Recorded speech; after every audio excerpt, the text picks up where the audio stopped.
The pandemic has caused so many challenges and necessary adaptations in the real estate process these days. One of the things we are witnessing with the stricter regulations is a larger exposure of lack of awareness to proper real estate etiquette. I'm Keith, leader of the Walker team of Intero.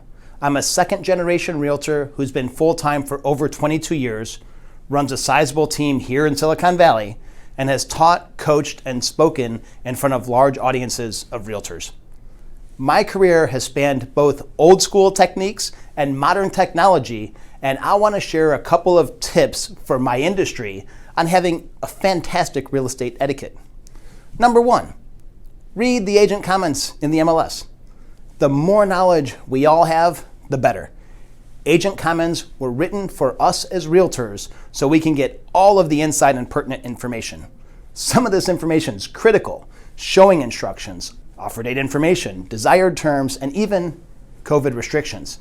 As a realtor, you'll come off much more professional to your counterpart and will also save yourself unnecessary steps and possible frustration if you read these before taking any next steps. Number two, lock up the home and leave it the way you found it, or even better. Always remember that we are guests and visitors of the homes we enter. Someone owns this home and has their lives invested in it. Simply walking around the home before leaving and making sure everything is locked tight, closed, and turned off are just great manners to have. Two things to think about. Number one, safety. And number two, what do you say to your children when they leave the lights on? Number three, be respectful of the time of day. You see, this business can be hectic on our schedules, but it's important to remember that we're still professionals. Do you call or text your doctor at 9:30 p.m. on a Saturday night? Do you get up at 6 a.m. and start calling your children's teacher? I mean, all of us in this industry have personal lives as well: family, friends, and significant others. Think first, maybe I can just send an email and I can follow up during business hours. Of course, if we're in the middle of a time-sensitive negotiation, times are bent, but that's not every day. Number four, this business is not dog eat dog. One of the things I've learned about with most respected realtors in this business is that they understand that we're all in this together. Sure, there are times when clients choose a different realtor to work with, or we didn't get a deal together that we thought we would. But if we understand that we're here to help each other and work together, essentially take the possessiveness out of the business, we will create a beautiful environment. Number five, put it in writing. First of all, nothing happens in this industry without a written agreement.